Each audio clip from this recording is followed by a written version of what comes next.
What's up, guys? This is Justin and Devin with Interactive ATV Trails. We just finished up a trail that I don't think anybody knows about. It's something that Devin stumbled on last year as he was just out, got his new Yamaha, was out testing it out, and stumbled upon this trail, and only made it up a little ways and said, we got to come back and do this. And so here we are a year later, and we came out here and we found the point, which we're calling this trail the 5 Miles of Hell at Dell. It actually, I think once we finally get this final map, the trail done, I think it's pretty close to exactly 5 miles. I think it'll hit the 5 mile title. Perfect. And there really is not an easy section. It really is 5 miles of pure hell. It is highly technical. It's very difficult in some sections because it's not, like I said, nobody else knows about this trail. We're not aware of it, online or anything. And so, like I said, we just stumbled upon it. And so, because of that, there's not a lot of traffic on it. You can't really see the trail in a lot of areas, particularly once you get to the top of the summit. Yeah, you can see it if you pull it up on Google Earth. You can see what is the wash, and that's the trail we use. But once you get you'll see it when you actually look at the map through Google Earth. There's a sandbar kind of maybe halfway up the west side. From there, the trail, when you're actually on it, disappears. But from Google Earth, you can see it clear as day. But when you're actually there, that's where I think this trail specifically, you should have a GPS, because you'll lose the trail quickly. Yeah, and we'll put the GPX file, which you can download from our website, and load it onto your GPS file or on your GPS unit, and you'll be able to follow it. You won't have the wayfinding that we had to go through to find our way to the other side, because this trail takes you up from the west side, takes you up over the summit, and then drops you down onto the east side of the mountains. And we'll post the name of the mountains here in the video. I'm not sure what the name of the mountains are, but so that's kind of the overall view of the trail. Let's go ahead and start back at the beginning. So back at the beginning, you hit the trail just north of a quarry, or south of a quarry, and you start going up this wash, a dry wash, and that's pretty much all it is a dry wash. It's full of large rocks, ledges, deep sand, off-camber turns and hills where you just got to hold on for dear life and slide that bike down, and then hope you can get enough momentum to get up and over that next hill, which oftentimes is either a huge rock, a ledge, or it's very loose sand. And if you don't get momentum, you're gonna stall out, and that happened to me several times. Well, I think the biggest challenge on this trail is the fact that you go from an obstacle like a ledge or a big rock to having to turn left or right, whichever, go down into the wash, up over the other side, which is loose sand and gravel, and then once you get up on top, you're completely on the side of a hill and it's off cambered, and then you have to either go right back up it, or you have to drop back down into the wash and hit another obstacle. So it's really hard to pick and choose a line. It's almost go for it. Yeah, just gonna grip it and rip it, man. Yeah, if you have a trials background, you're gonna love this trail. This is well suited for trials oriented riding. Very slow. You're not. First gear, clutching constantly. My clutch got a workout today. Yeah, I was slipping the clutch constantly, trying to keep the RPMs up, trying to keep the bike from stalling, and despite my best efforts, it just couldn't keep it from stalling. And that's the tricky thing with this trail is there are so many close, large obstacles that you can't keep your momentum. There's going to be times where you're going to have to slow down and just use that clutch to keep it running. If you got a recluse, man, this trail's going to be a lot easier if you have a recluse. But for us guys that don't have the kind of money for that, we got to use the clutch. And but it makes it interesting, makes it fun, and it certainly makes it highly technical. I would not do this trail in the middle of the summer. No. I would if you do that, do it in the late evening or early morning, because once we got to the top of the summit from the dry wash, my radiator was boiling. I have never overheated this bike, and my radiator was popping, man. It was boiling. Yeah, we're here. We're going into last week of October, and we're still 60 plus degrees out here. You try doing this in the middle of the summer, it's easily 100 degrees dry, and you're going to overheat. Yeah, you're going to die. Yourself and your bike. Yeah, you're going to die. So once you get to the top of the summit, like we said before, you got to kind of find the old mining road, which it hasn't been used in decades. It's overgrown. You can see it. from the aerial imagery and Google Earth, but on the ground it's very hard to see, and so you just gotta go slow because there's gonna be a lot of large rocks in the tall grass. Definitely want a skid plate on this trail. I was clanking and banging rocks left and right, and so as you make that descent down, you just gotta go slow, watch for those rocks, but then eventually as you crest the hill and you start to descend a little bit more, you lose the road, and actually you have to go back into a wash, which at the time we rode it, and you'll see in the video, is nothing but sagebrush, dry, Russian thistle, just knee deep, and it makes it very difficult. And actually the bikes at least my bike kind of had a hard time plowing through that stuff. It's it's almost like riding through snow. It's really loose. It's been washed out. We just had a big rainstorm come through, and it's really soft. And then the big rocks, you get in the soft stuff, and then you hit a rock, and it just jams up your tire, and you just stop. Yeah, once you get to the end of that wash, probably the hairiest section of the trail is right there as you come out of that wash. It's extremely loose. Yeah, and I think we're gonna have to come back and try this again. But I think there's an alternate route that we could take than what we did.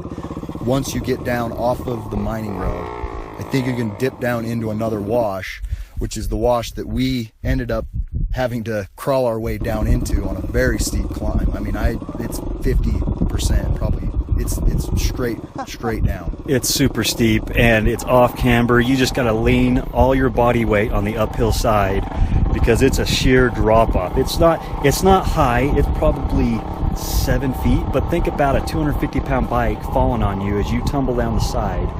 At 7 feet, you're gonna bust something, and so you just gotta take it slow, be careful, and realize it's really loose. That probably was the most nerve-wracking section for me. Yeah.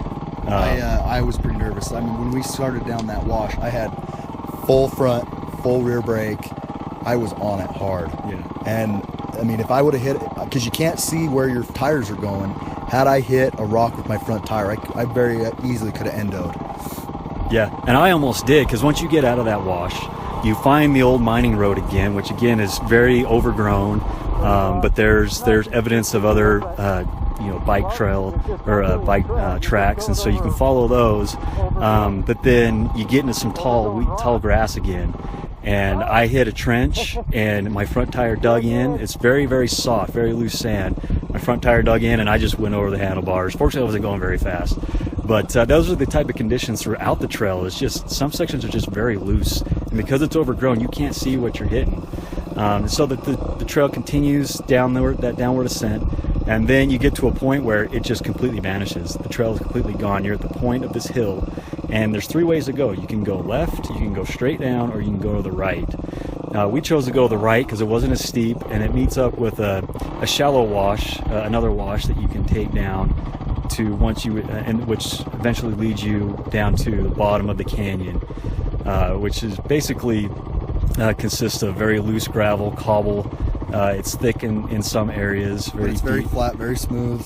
That when you're sitting up there on top of the mountain, you see that. It's almost like a relief to see that, only knowing you've got to go straight down another wash with tumbleweeds covering it, and you have no clue what you're riding into. And there's that particular spot had a couple dead trees that really blocked going where you were going, so you had to maneuver around them on the side of the hill. And I took the wrong way. I think Justin got the benefit of watching me go down first. He took a little bit of the easier route, but I think the hardest part about that was just not being able to see the trail. Yeah, it's just hard when you can't see if you're going to hit a rut or a dip or a rock. It makes it very challenging. So you just got to go slow, take it easy, and then the final section, it's very flat. It's a dry wash, but for me, I thought, oh, this is finally on some flat ground. I can open it up a little bit. Yeah, you don't want to open it up. Not too much, because then it gets real rocky real fast, and it just all it takes is one big rock to hit your front tire and knock you sideways, or your back tire and buck you another direction, and send you flying. So you just want to take it easy through that dry wash. There's a couple of ledges that are pretty fun to go down. They'd be tricky going up, but for the most part, that last section it's not too bad. You just gotta pick the right line and go slow. So overall, our recommendation is, one, download the GPX file and install it on your GPS unit. You will not be able to find this trail without it. Second, we took the trail starting from the west and heading east. Based on that experience, we feel like that's probably the recommended way to go, because if you go east to west, you're going up that old mining road, which is overgrown and has some steep areas, and it's very loose, and if you lose momentum, you're just going to start digging in, and you're going to have a hard time getting up that. And so our recommendation, just because this is the way we did it and we were able to do it successfully, is start from the west, go up the really technical wash, and then drop down on the east side of the mountains. And I think we'll have to try from the east and go up, continue up that wash. It was a really nice wash, and see where it goes. There may be an easier way to get back to that mining road, because that mining road's got to start somewhere, and there's no way that it started the way we came down. So wherever we lost it, there's got to be a different spot to connect to it. So we'll come back here and do a little bit more exploring on the east side. Absolutely, and once we find an alternative route that it may be a little bit easier, or is just an alternative route, maybe just as difficult, but because going down the west side would probably be easier than going up. Absolutely. But that east side it's not as technical, but it's so tricky, because the trail, it's not really a trail. That's not. It'd be hard to go up something that's not a trail. It's easier to go down, use gravity to your advantage. So stay tuned for that. If we find an alternative route, we'll certainly post it on the website, and we'll create another video for you guys to follow. So overall, the trail is highly technical and very difficult. If you're a beginner, don't even think about trying it. Even if you've got a little bit of experience, I wouldn't even attempt it. I think there were points where I felt like I got over my head. Yeah, there was a point where we were debating. Do we go back? Do we keep going? Do we go back? Because we honestly don't know what's ahead of us. We know what's behind us. We're able to do that, but is there something more difficult up there?